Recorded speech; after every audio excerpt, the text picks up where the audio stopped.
목포 시내에 고인 빗물이 바다로 빠져나가는 유수지입니다.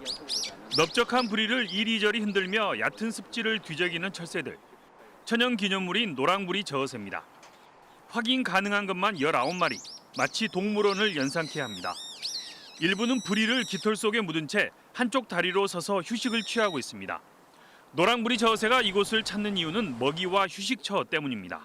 갯벌이 있어서 먹을 것이 있기 때문에 찾아오는 것이고 주변이 이렇게 쉴 만한 공간이 상당히 조성이 되어 있습니다. 그래서 방해를 받지 않기 때문에 이곳을 주로 잘 찾고 있는 것 같습니다. 신안군 앞해도에서 주로 목격되던 노랑부리 저어새가 목포시까지 날아들기 시작한 건 지난해부터입니다.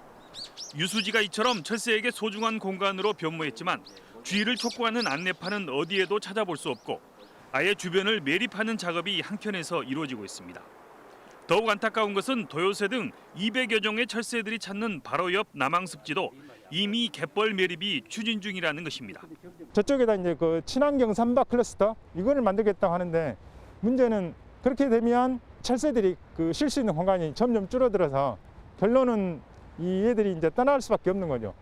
홍콩은 철새가 찾는 도심 습지인 마이포 습지를 잘 보존해 세계적인 생태 도시로 명성을 얻었고 순천시 역시 순천만의 흙두루미 보호 활동으로 생태 수도로 거듭났습니다. 목포시의 향후 계획을 묻지 않을 수 없는 이유입니다. KBS 뉴스 김광진입니다.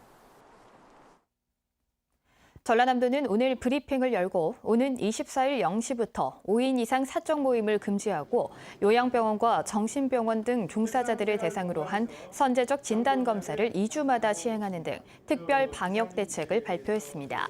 또 예배와 미사, 법회 등 종교 활동을 비대면으로 전환하고 종교시설에서 주관하는 모임과 식사도 금지하며 영화관과 공연장은 전국에 2.5단계 조치를 적용해 좌석 한 칸 띄우기는 물론 밤 9시까지만 운영하기로 했습니다.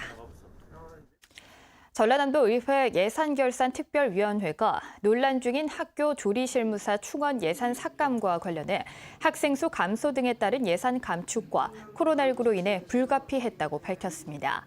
전라남도 의회 예결위 이혁재 위원장은 오늘 낸 입장문에서 내년 전라남도 교육청 예산이 내국세 감소 등으로 2,270억 원이나 줄어들었고 인건비가 총 예산의 64%를 차지해 학교 환경 개선비나 학습 프로그램 등 교육사업 예산이 크게 줄어든 실정이라 어쩔 수 없는 선택이었다며 코로나19 종료 시까지 기다려줄 것을 호소했습니다.